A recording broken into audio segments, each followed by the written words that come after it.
Alright, hey guys, what's going on? Needs More Drums back in episode 2 of our 150 horsepower challenge in Moss Valley. Beautiful map, beautiful day, picking up right where we left off. So let's go ahead and get started. Alright, so if you look just across the road here, we have our first task that we need to get done today, which is spraying the wheat field that we planted just in the last episode. It is already starting to grow a little bit, but luckily the saplings are still small enough to where we can actually drive on this field with our regular tires. We don't need any kind of, narrow tires or anything like that. We're not going to kill the crop, and it's looking absolutely beautiful. Look at that beautiful crop. Not a lot of weeds. I think there might be a couple over there, a couple of spots that we missed with this with the herbicide sprayer, but overall not too bad. I gotta say that's looking very nice, and that texture is looking very nice as well. Very green. Very pretty. So we're gonna jump back into one of the tractors. Don't know which one yet. Hook up to the sprayer, do a quick coat of fertilizer, and then that field will be fully fertilized.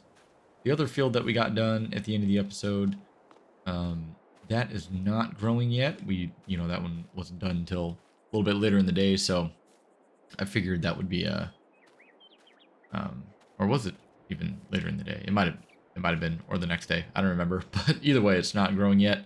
But aside from the fertilizing today, what I want to do is actually do some grass work. So we have the John Deere hooked up to this old John Deere mower. It's got a little bit of wear and tear on it.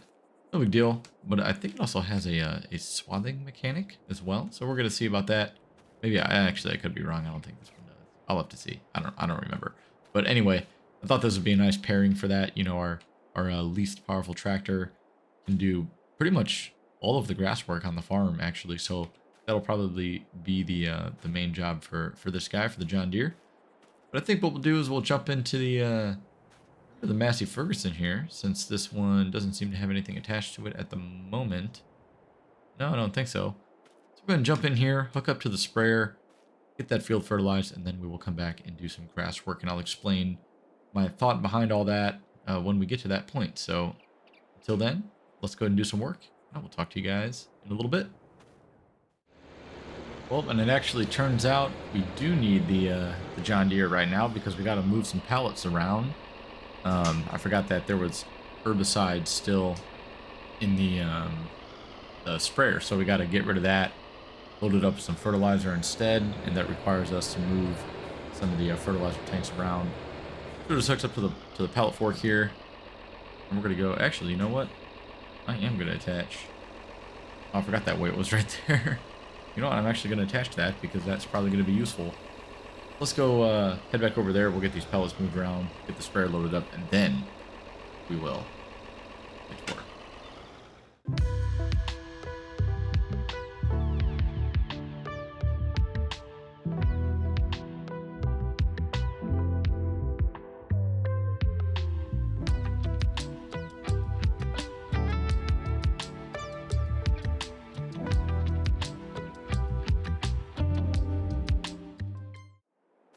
And of course, we have run out of fertilizer with like half the field to go. I should have known, should have bought another one, but no worries. We're going to go back to the store, go grab, I might grab 2 of them because we have that second field to do later as well. So better be safe than sorry. We'll use it eventually. So let's go pick up another tractor. I just want to leave this here so I know where I left off. It's kind of hard to see the ground textures with the fertilizer once the crop has already started to grow.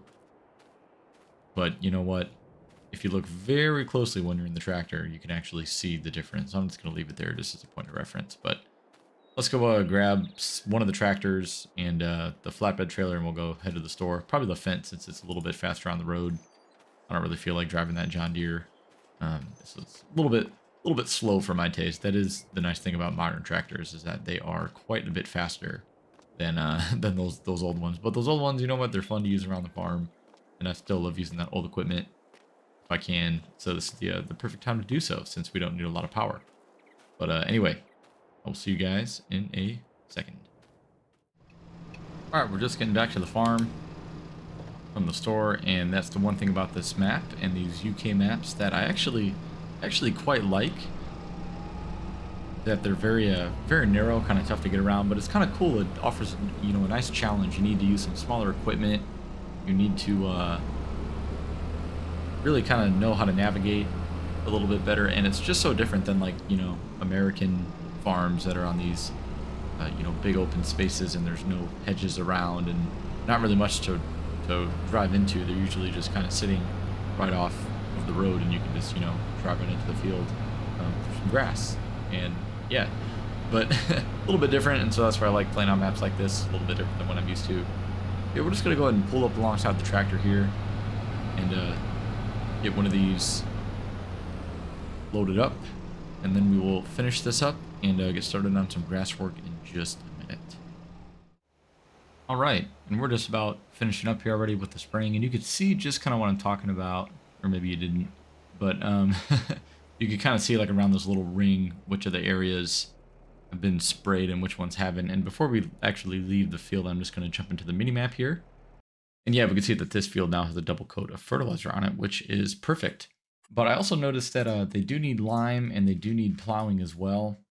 Actually, I think all of our fields might need some lime pretty soon here. So, oh well, we'll have to get that maybe in the next year or whatever. But that's a problem for a later time. But yeah, so now that we got that done, we're gonna go ahead and fold this up, head back to the farm, pick up the John Deere.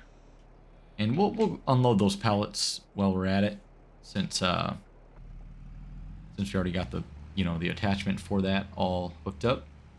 Then once we're done with that, we'll hook it up to the mower and go ahead and get started on some grass work. And so my plan is to do one field of hay and one field of silage. Oh, I still got the turn signal on the tractor there. I'm gonna pull this. Let's see, where am I gonna park this at for now? I want to get the sprayer off, but I gotta move this John Deere first and get around the back there. So for now, we're just gonna put this in the garage, the shed here. We'll get it out of the way enough so that we can pull the mower out. But yeah, that should be good for now. Probably about right there. It'll be a little bit of a tight squeeze getting out of here, as you can see. But I think I might actually be stuck. Yep, that's not gonna work. Let's try that again. You know what? For now, I know what we'll do. Take the long way around. Still getting used to this farm on, you know, where everything is and stuff. So bear with me here. Very tight yards, like I said. Very, you know, not the easiest to navigate. Even with the small equipment, you still kind of got to be careful. Can't be driving around here too quick. There's our little makeshift ramp from the last episode for our loading purposes. So we'll go ahead and put this right back over here now, since we'll probably need it again. I don't know, probably in the next month to fertilize the other field. Actually, I might just leave it attached. With that being said, for now, we're gonna do that probably. So we're gonna leave that right there for now, and if we need it for something else, cross the bridge when we get there. But let's go ahead and unload this. We'll keep on moving on here. Alright, so we got the mower attached here, and my plan is to do this field for some hay, and then we'll do the bigger field across the street. It's only slightly bigger. I think this one's about 5.5 acres, the other one's about 5.8. So not too much of a difference, but I do want to use the bigger field for the silage, because that just is worth more money, and maybe we can try to sell some of that if possible. I mean, right now we don't need it for anything. I do want to get some cows in the future, in the near future, hopefully. So we'll like to keep some of that silage on hand for that. Hopefully I can make this turn without crashing in. Oh, maybe not. I don't even know what I'm crashing into. There might be a fence here. I don't even know what's... Oh, it's this thing. What is that, a garbage can? Who put that there? Definitely not me. Whatever. We'll just go ahead and... Yeah, that is a garbage can. What the heck is that doing over there? And we'll back this up a little bit, give ourselves a better turning radius. Yeah, like I said, we'll do this one for some hay, and then we'll do the other one for some silage, and maybe even we'll leave a few grass bales, because if we do get that that sheep barn up and running, you know, they'll need to eat some of that. So we'll see what we decide to do. We'll get a few cuts this year as well, which, you know, isn't a problem anyway. But yeah, don't really know how this mower works, to be honest with you. I think, let's see, I think I need to, so I gotta unfold it, and I don't remember if this one has, it's got wide spreading, and I think I can actually, there we go. So now I figured out how to do it. It's one of the buttons on my farm stick. So we can do swath dropping or wide spreading. Since this is hay, we're going to keep it to wide spreading since we actually have to go back over this again anyway. So I don't want to, you know, swath it and then unswath it when we got to go back through with the tedder and dry it again. So we're going to go ahead and get started.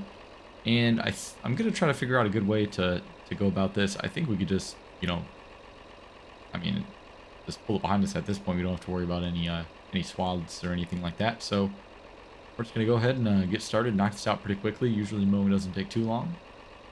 And then I will check in with you guys when we're done with that.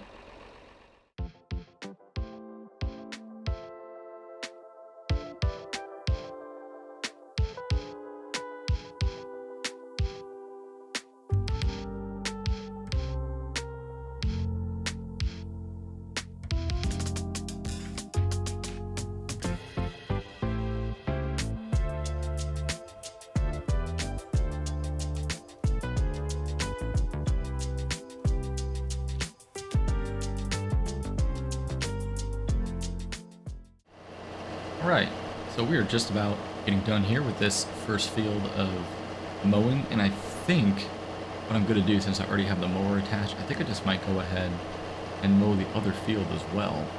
And then we'll let the grass sit for now. If it gets to be too late, then we can always come back and ted this tomorrow and finish up all of this grass work, you know, the next day. But yeah, I'm just going to go ahead and make these last couple of passes. And then I'll just go ahead and get that other field mowed. Probably check back in with you guys once we are done with that and ready to get this field tedded, and then get the other one all baled and wrapped. So that'll be a lot of work coming up. But I think we can all get it done, get it all done pretty quickly here. So I will talk to you guys in a little bit. Right, and here we are in our next grass field. Pretty big field. This one is the one that's about 5.8 acres. So we're going to go and give this a shot with this mower. I do have it set into the swath dropping mode, since we're going to go, this is going to be our silage field, or maybe we'll save a couple grass bales too, but either way we're not going to need to ted this, so it saves us an extra step of work to just get it right into the swaths from the start. But I'm a little curious about how this is going to work. So I think what I'm going to do is drive the tractor similar to how I did in the last field, drive the tractor along this side as close as I can to the edge of the field, and I wonder if it's going to drop the swath. Maybe it'll be in the middle actually, but either way, I think that'll be you know, will make it a lot easier for us. Well, actually, you know what? Let's just not speculate. Let's just go ahead and get started here. So I'm just going to pull around to this straight part of the field over here. We can get a nice line set up. Alright, this will be good right here. And I do like to get as close to the edge as possible because, you know, it'll be nice to keep like a tractor's length. And the way this mower is, it actually makes that quite easy to do. Yes, let's just go ahead and turn this on. We'll lower this down. And then see what so the swath mode isn't much different, to be honest, compared to the wide spreading. But it does drop a nice even swath in the middle. So another alternative, what we might be able to do is use our swather that we have sitting in the barn, and we can come by and maybe combine some of these to make it quicker with the baler, because it looks like we're still going to need to, you know, make one pass for each swath with the baler, so it's going to take quite a bit of time to get this all baled and wrapped. But who knows? I guess it really doesn't matter at the end of the day, because the baler will just not have as many bales, so we'll just be able to keep that moving because baling is super quick. But yeah, I'm just going to go ahead and get this field done. So yeah, like I said, we'll do this one pass along the hedge here. And then what's nice about this mower is that you could it's really easy to line up, you know, the tractor to kind of see where you gotta cut. So you just kind of drive right up against the edge of where you mowed on the right there, like you saw in the you know, the last field.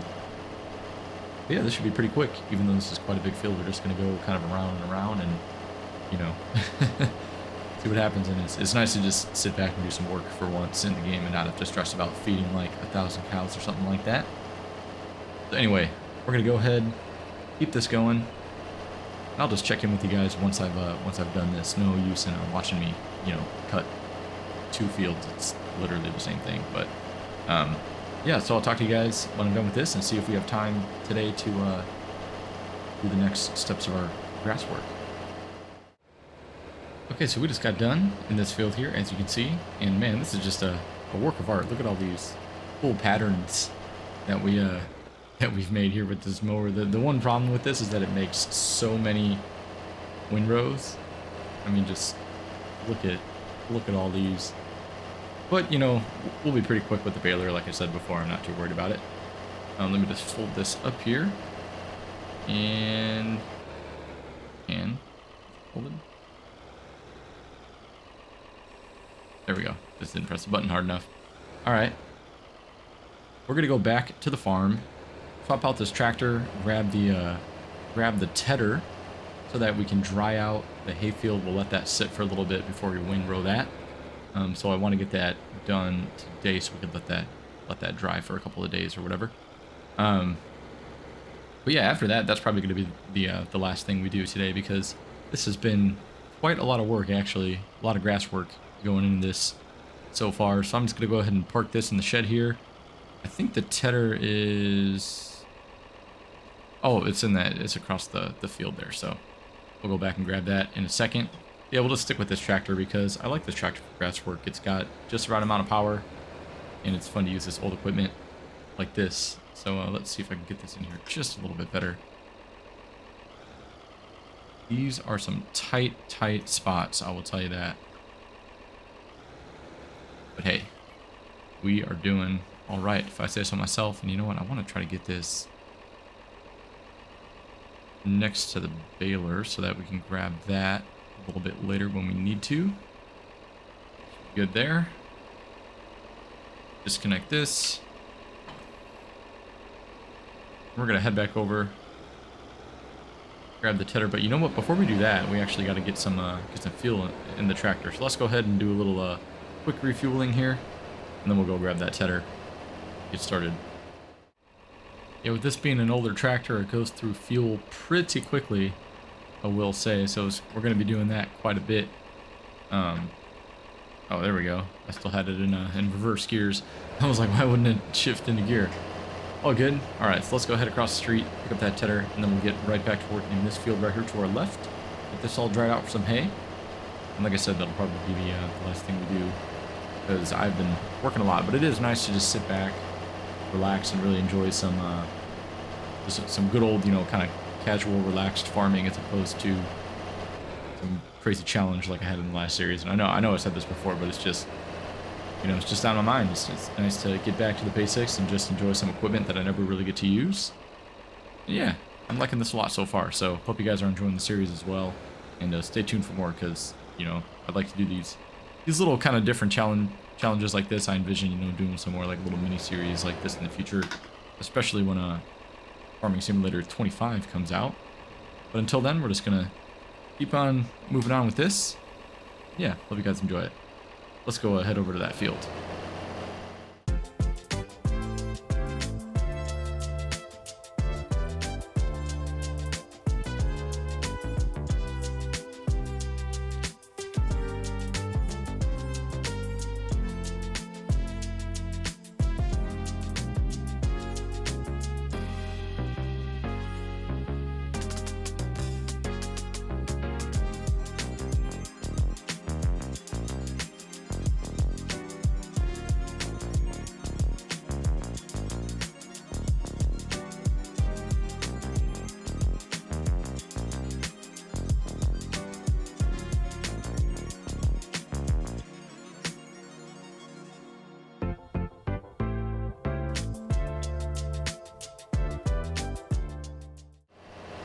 Okay, so as you can see, it's getting a bit late here in the day. It's about 7 o'clock right now. Finishing up the last couple of passes on this field, and like I said, we'll let this dry for a little bit. Like I said, we're trying to keep this series a little bit realistic. Obviously, if you're making hay, you want to, after you ted it, it doesn't really make sense to throw it right back into windrows and swaths right away, and then bale it. It's got to have a chance to sit and kind of dry first. That's the whole point of using a tedder in the first place. So that is what we're going to do. We're just going to leave this for now. It is April, and when we come back, it'll probably be a few days later, next month, potentially, and we'll get this baled and everything. But yeah, so we are ending the month at about $77,000, closer to 78 to be honest. But not too bad for a start. I mean, we haven't sold anything yet, but our expenses have been relatively minimal and nothing super unexpected. So we've only had to buy some fertilizer, had to buy some seeds, herbicide, and a bit of fuel today. That got delivered to fuel this up, and that'll come in handy in the future. Luckily though, with these 150 horsepower tractors, none of them are super thirsty in terms of diesel. So that fuel should last us quite a bit. I think I got 5,000 liters. So I mean, I think this tractor takes like 12 or like 22 or something. So not too bad at all in terms of fuel consumption. Yeah, we'll see what happens. And so in the next episode, I'm guessing that we will do some baling and probably some bale wrapping for the silage bales, and we'll probably keep some of those, but I think we'll look at the prices and see what the market's like. If it's a good time to sell some of them as well, we could do that, make a little extra money, because I do hopefully in the next episode we can actually start clearing out the path to that sheep barn, and maybe get some sheep, and pretty soon I want to get some cows. The cows though are going to be a little bit more of an investment because we need a little bit more equipment that goes along with that. I would like to do some dairy cows to get some milk as a byproduct. So we need a tanker, we need a some kind of tank trailer for the milk, we need some kind of tank trailer for the water. I'd prefer not to mix the two in the same trailer, so I think it would make sense to have both. We need something to deal with slurry, like a slurry spreader, and finally we need some kind of mixer wagon, like a TMR mixer. Nothing super huge. I think that barn only holds 50 cows, I want to say. So again, we're not going to have an extensive operation here, but a little bit of animals, a few to make some passive income will not be a bad thing. So that, and combined with some sheep, would be a great solution. So yeah, I think we'll get some sheep, try to get the barn ready in the next episode after we do some baling, and then maybe the episode after that or whatever, we'll try to get some sheep. But like I said, this won't be a super long series. We just want to get everything kind of up and running, and prove that we can run a fully functional farm with just a couple of 150 horsepower or less machines. So just proving that this is very viable, and this is a fun way to play the game. I like using some smaller equipment like this. It's a lot of fun. This is equipment that you might not typically use, but for me personally, I love smaller equipment. I love smaller fields. I think it's just really relaxing, really fun, and you don't need to rely on like GPS and everything to make sure that your fields are all covered. You can just kind of see it all because the fields are a pretty decent size and small enough to work with. Plus, you don't spend a ton of time like doing one task, and you don't need to run like 4 combines to harvest or anything. You can get everything done with like a combine and one tractor and one trailer. And honestly, the fun part about this is that you can do it all yourself. Like I said, we're not going to have any help on this farm at all. It's just going to be us, a few tractors, and some other pieces of equipment, and eventually a few animals. So looking forward to that. Stay tuned for more episodes, and in the meantime, hope you guys all have a great week. So thanks again for watching. I will talk to you guys in the next video. Peace out.